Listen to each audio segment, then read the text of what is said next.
Welcome again to URP Practical Talk. I'm your host, Pastor Wendell Jeffrey. Thanks for joining us. And we know we're having this discussion, this ongoing discussion. We're trying to do our bit here on the front lines, and you at home, you're thinking of what you can do to help this fledgling democracy, 50 years, a young democracy. However, we've got so many persons in other countries that we could learn from. And we're just trying to do a bit. You at home, you're thinking what you can do and where you go from here, because we have to work at helping our country. We want to leave something better than we found for our children and our grandchildren. That's the aspiration of life. And so last time we met, Dr. Bandu was very passionate about his how he feels, how he sees the country and the need for us to unite and the focus and so on. And in the studio, Dr. Bandu is back with me again this evening. Doc, I want to welcome you back. Thank you, Pastor. Thank you so much. Last week there, you were very passionate. You tear up as usual, and then that's a side of you that I see a lot of people don't know. Doc, you have a situation that is happening though. Let's go right to it. So there's a construction of the road going over by you and Vreed and Hoop there, and you're saying that there's some things that are troubling you. What really is happening with that road? And that? Well, my personal property there, where the URP office is, the construction has been going on for 2 years now in that area. They are doing the road, and I have noticed that a lot of the garbage, the thing that they bulldoze like concrete and so from the road, they bulldoze it and throw it in my drain. Drain from right? there. Look at the drain there. I had to pay several people, several days to clean out that drain, and it still has some big concrete slab inside. Okay. Right? Besides that, if you look at on the the side of the road there where I am, look the condition. Okay. 2 years. And but other people road look better. but other you places look better? will see that. I'll get to that just now. Look at the stones. What they piled up there. They have some stone. Look at this here. Okay. Where my pipe carrying water to my yard. Look what happened here. Big concrete slab is there, and they left it. I have car park there. They don't have place to come out. They have to wiggle to get out from there. Okay. Right? And look at the opposite side. Look at the opposite side of the road. This is other neighbors and so forth. Okay. Look how beautiful they did those roads. And they left. So you tell me what is really happening. Do you think that it is that this is being orchestrated at the governmental level against you? I can't say that, Pastor. If it's if it's organized by them to do that, okay, or if it's the contractor doing that, because maybe not the government, maybe the contractor, but you feel that this is an opposition leader, right. The government will feel good when this happens. Remember the same thing happened with Freddie Kissoon. These are things that have been happening all the time. So I can't blame the government. Beautiful. I don't know. Correct. Who did it? And but I like that. I like your fairness. All what I need to know that they should treat me as a citizen. Beautiful. Right? Beautiful. And the same thing that they give the other side, and they do for the other side, not because I am a political leader and I say things, objective criticism against the government. You shouldn't hold that for me. Victimized. Right? Because I don't hate the government, I don't hate the PNC, I don't hate the PPP, I don't hate the APNU. Beautiful. But what I hate the behavior of them. I like what they tell the people one thing, that how they will represent them truly, but they're opposite to what they tell the people. When you go back to that point that you made just now, because a lot of people think that if you oppose them, you hate them. Yeah. So why you repeat that so people could know that you could oppose somebody without hating them? Of course. You can oppose anybody, but without hating them. And I repeat again, I don't hate the PPP, I don't hate the PNC, I don't hate the APNU. I hate the things they do to our people. The way they treat our people. Okay. They're taking advantage of poor class of people. Let me say this. If you have your father and your mother, and they're treating you and your sisters and brothers and your father drinking alcohol, misbehaving, doing all kinds of things, you know, and disgracing you, not bringing money to feed you in the house. And you said one day, Dad, you know what? You're not doing the right thing. It seems like I have to take over the leadership of this home, right? And you said, Dad, look, to have peace, I will take this leadership of the home. You know? And you took over the leadership of the home and put him to sit aside. That doesn't mean you hate your dad. Correct. It means that you want to see peace. Correct. You want to have a beautiful home. You want to create a respect in that home. You know? So this is, it's not because you talk against somebody, you hate them. Yeah? You know, people misinterpret a lot of things in this country. You know, if you say something about someone, look, I had my company. The foreman used to work. You know, he will tell me when the person, he's the foreman, you know, he will tell me to the worker that, you know what, so and so this worker did, but don't say I said it. Okay. And he's the foreman. You know? Why shouldn't I say you said it? You in charge. Yeah. You know? Yeah. So this is the mentality of our people. You know? Yeah. And our problem doesn't start from the bottom up, you know. It starts from the top down. Yeah, leadership. And I was going to tell you when you talk this now, they have some people who are so politically ideological that they would seek to do harm by you because they think that if they do that, like you just said about the road, it will make the party leaders happy. And so the party leaders have to come out and say what you were saying. These guys have got to come out and tell their followers and their listeners, look, this is not about hate. The opposition is not about hate, or the government is not about hate. We just see things differently, and they have to quiet down the animosity that happens. You know? I wouldn't go against the government. I always say if the government says something, the URP will praise them. Correct. If they say something wrong, the URP will talk about it. Correct. You understand? And we call that constructive criticism. Which is necessary. Right? It is necessary to make you a better person. Yeah, and democracy too allows for that. You see? Allows for that. Doc, you're on the west side, Reed and Hoop, and they have finalized on a 3-lane bridge. No, they have finalized. What is your take? In my book, that's a joke. What? What does government talk about making a 3-lane bridge and a flat bridge? Look, Bornham had made the floating bridge 40 years ago, right? The floating bridge is still there. You mean 40 years? Now, we're still going back on the same thing. We are not moving up. We are not moving forward for progress. What are we doing? Like, I don't believe this government understand is not the bridge itself has the problem. It's the opening of the bridge has the problem. Because if you open that bridge 2 times a day, 1.5 hours, you're talking about 3 hours. Thousands and thousands of vehicles. It's blocked up the road. Sometimes the road is so blocked. The people from the opposite side, coming from the West Bank to the West Coast, can't even pass because they take over the whole road. Right? So the problem, if you even make a 3-lane bridge or a 4-lane flat bridge, would not solve the purpose. If you keep opening it. Yeah. If you have to open if you have to open the bridge. Because you're talking about 3 hours you're disturbing a day. And you are talking about, you have to work with the tide to open the bridge. And many times the tide is the peak hour in the morning. Wow. You know, when you open this bridge. So, what the URP say? Look, you have to make a flyover bridge, an overhead bridge. Where you can get underground bridge. You can't make an underground because we are too low here. Too low? Yes. Okay. We are too low in the country. Okay. We have to think about an overhead bridge. Okay. That will flow traffic 24/7.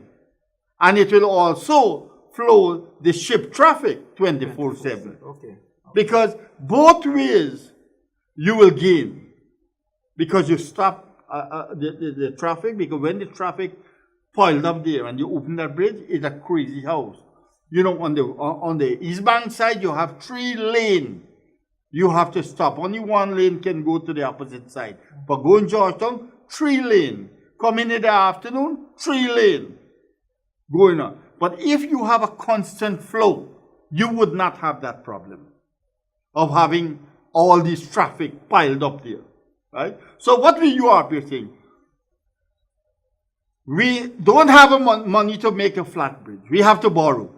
The same way we can borrow a little more and make a flyover bridge, which will save the shipping company money, save us money from opening and so forth, and you have a traffic flowing on a regular basis, and it will help to take off the traffic normally on the road, because nothing will be piled up and nothing will be going in a rush. They know that they can go all the time. See, we have limited road space in Guyana. We have more and more vehicles coming in every day. See, making a flat bridge will create pollution, because many vehicles have to keep on idle because they don't got good battery, smoke coming out, polluting the air. You know, so all of this thing will be saved when you make that. So I would like to appeal to the people to let the government understand that you, the taxpayer money, has to pay for these things, and your say must be heard. But I want to go a little. Right? I want to ask a little further. You seem so passionate about this. You are directly involved because you live over there on Freedom Hoop on the west side there. Do you think that you should, in your capacity as the leader of the URP, do you think that you could have a meeting with the Minister of Infrastructure and find out, like you said, if they're going to borrow to build a flat bridge that has to open and close twice a day, why haven't they gone and borrowed enough to make the bridge? Like they have one in Suriname, I drive over it all the time. Would you not, do you think that is something that you could do in your capacity so that you could come back on this television station and explain to people what is the rationale? Yeah. The problem here we are facing, we do not have open-minded ministers, we don't have open-minded president, we don't have open-minded nobody in this government. They must have thought about this though. Come on, but they must have had somebody in the room. We paid $140-something million for just do research. I wonder if they really do research. Or some minister, children or something, draw something and collect $140-something million. You know, because I can't see you do a research and putting down a flat bridge in this country. After 40 years, Burnham built a flat bridge because money was there. And money is pouring all the time. Your population, you said, are growing. You're getting so much a loan from all over the world. You get oil. You know, and you're getting the oil where you're claiming that how you're going to be so rich in Guyana. So there wouldn't be no problem, Pastor, to pay back for this bridge. That's what they're saying. They would have no problem. You can easily build a 4-lane high-over bridge, and it will last 100 years. 100 years, one 4-lane bridge, and you will be able to take off the traffic with your limited road, because people know that traffic is flowing anytime. They can go. I don't know, because the west side is expanding. Very much west. Expanding. The west coast, the region 3, will be one of the most populated area in Guyana to come. And because of all the schemes and all the things that the only road that you will have, aside, I mean, you have the boats that go and come, but the only road that you will have is that bridge. Yeah. And like you say, if what we have now, look what happened in 40, like you were saying, if Burnham built a flat bridge 40 years ago, look at the kind of congestion you have 40 years after. How are you going to build another flat bridge? And then you got the I mean, come on, man. So I'm saying, I would want to recommend, Doc, that you make an appointment to see the Honorable Minister of Infrastructure and find out from him, because and then you can come back on this program and you can share from a matter of fact position what the government said to you caused them to build a flat bridge, 3 lanes, when they could, even if they did the same 3 lanes, but they did it in a flyover, you know. So I would really want to recommend that you do that, because it is so nonsensical, Yeah. you know, to do that. Doc, the situation you're having with the GCOM chairperson, they have a GCOM chairperson now, and you're saying that some folks are saying that they still can't register to get the ID card. Well, a lot of people have been complaining to me that they went there at their offices where they usually register and get his ID card, and before the chairman had been appointed as yet, they said they're waiting until the chairman appointed, then they will register. Now the chairman is appointed, and they still haven't got no registration going on. People went there now, and they come back and complaining that they said till January they will start to register people. Now I am saying that if the GCOM chairman is appointed, it means he's getting paid. Why immediately business can carry out? But I would want to right? I would want to think, You know? that could it be that one of the reasons that the registration has not restarted is because the GCOM chairman might not stay. He might either resign. There are calls for him to resign. There are calls for the president. I understand what you're saying there, but listen. If the GCOM chairman had been paid to do that, if he stayed or he didn't stay, he's getting paid. Why the business hasn't started as yet of registration? You can't wait until the last moment, and then when you meet near the election, GCOM will declare, the chairman will say, well, you know what? We haven't finished our job yet. But you are the one delaying from getting the job done. We do not want an election to cross over 2020, the deadline. It must go through. Not to 2021. It has to go through. You think that this might be a delayed tactic? Yeah, this is a delayed tactic. Electing and appointing a man like the GCOM chairman too, at his age, he does not have that energy. So something is wrong. Maybe he'll get sick before the election. And maybe they're going to say, okay, we don't have a chairman again, so we got to look for a next chairman. Yeah, I guess more you know? So all these delayed tactics have been playing. Wow. And you got to be wondered, because knowing that these crookedness of these people in this country, the way they behave. You know, it's funny that our election system is so questionable over the last 50 years that here it is that we are in 2017, and you are still wondering if this is not some sinister plot. You know, we have a bad history as it pertains to elections in this country. Well, we have a bad history because we know on the PNC time what was happening in Guyana on a rig election. And it seems like the same set of people who was part of involving in those rig elections is back in this government.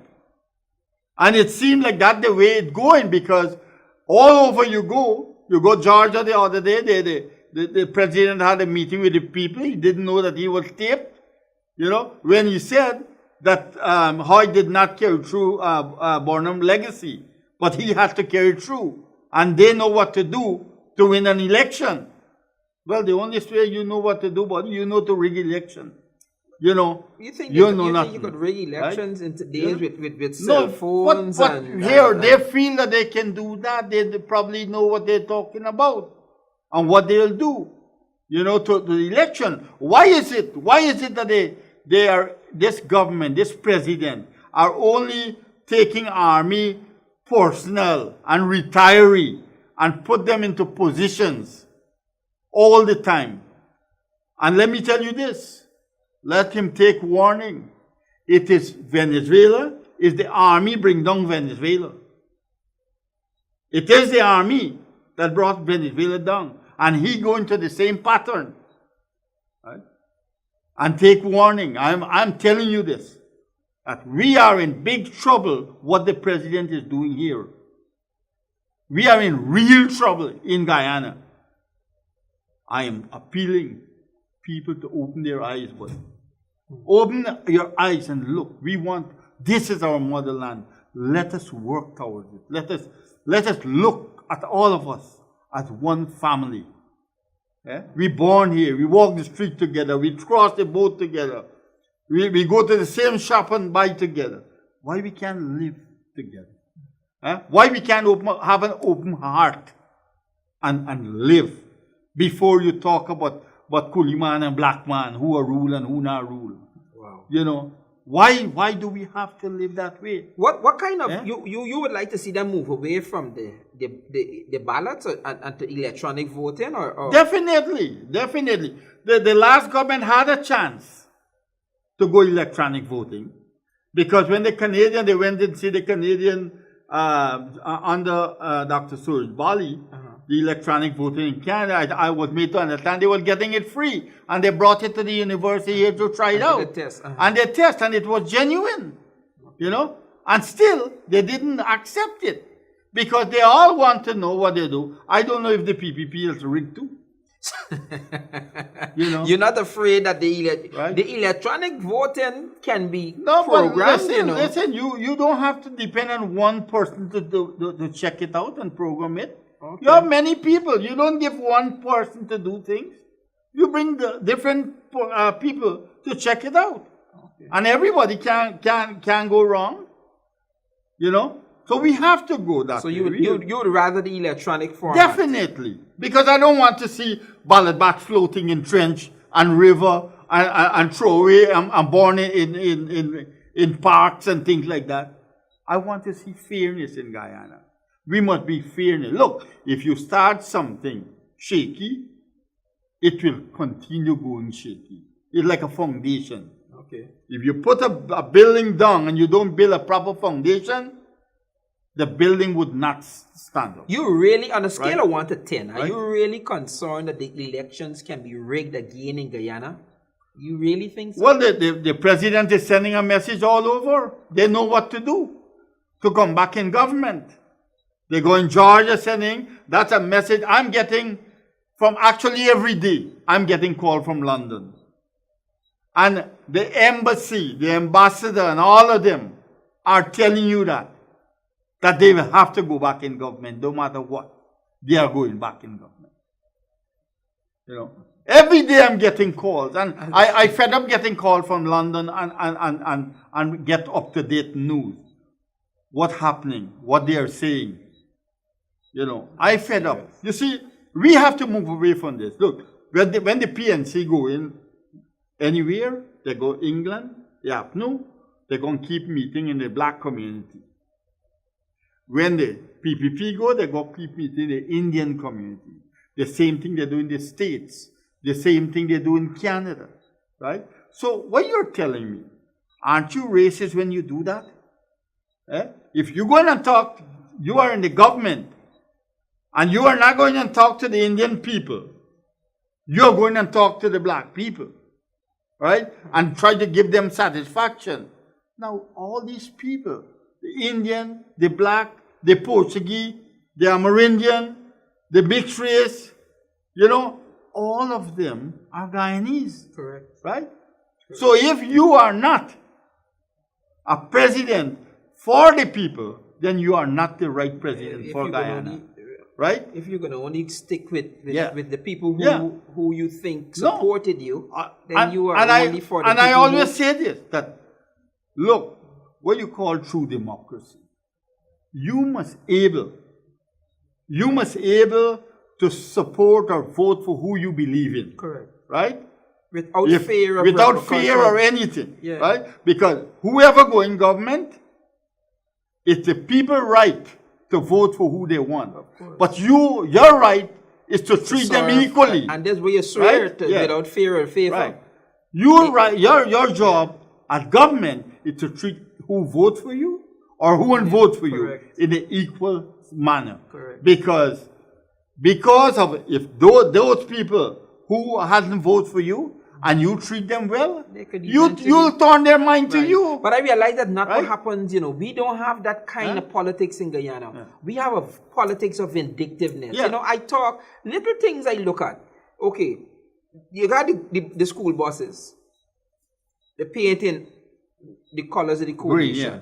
You got the you got the fence, the building around the thing. It paint, you know what I mean? Yeah. Everything is done green. Mike, it's done everything so green. The petty. president office is green, the president fence is green, You know? or the government office is painting green. I don't understand what's going So on. that's what I'm saying. So it don't look as though these politicians in Guyana have this desire to win people. It looks as though who you got, you keep, and you don't care about the rest. That's it.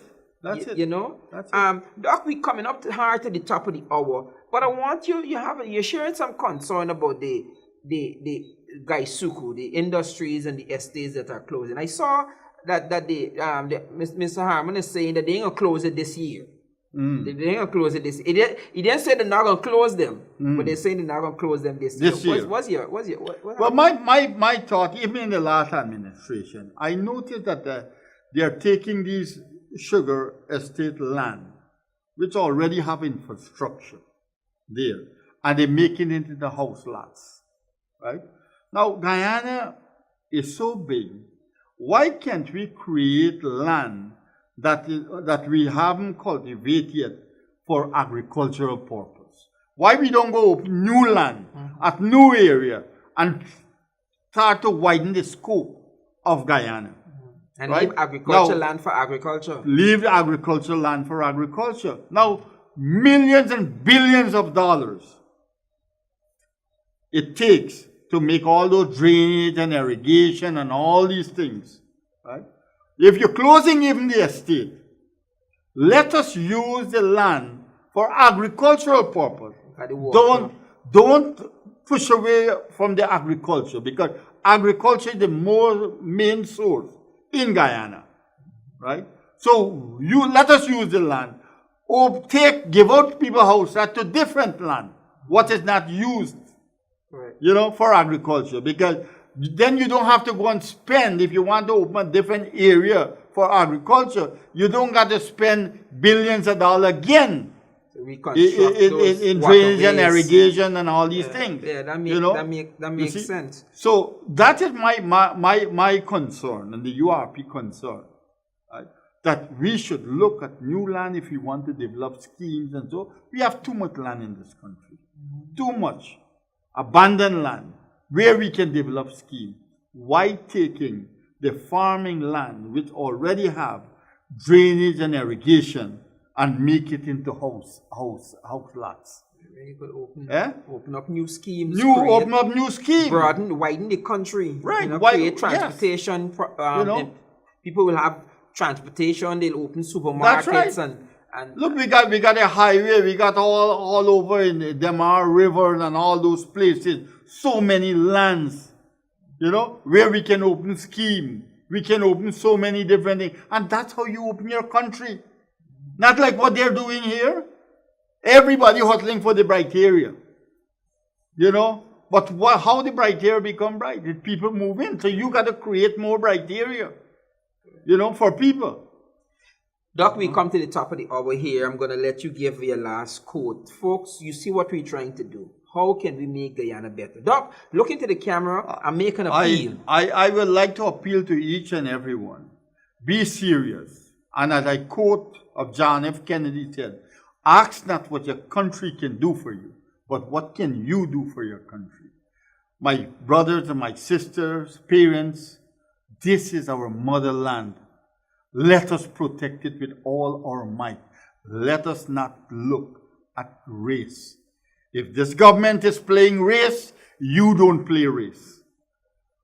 Look at each and everyone equal. Look at us as one family in this country. We may believe in God. We may pray to one God. We may pray to many gods. We may pray to no God. But our country must come first. Thank you, and God bless you. Thank you so much. You heard the plea. We all one.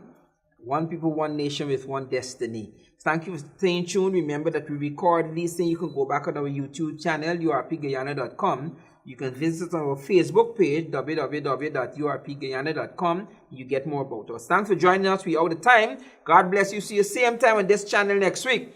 Until then, stay safe and blessings. Bye-bye.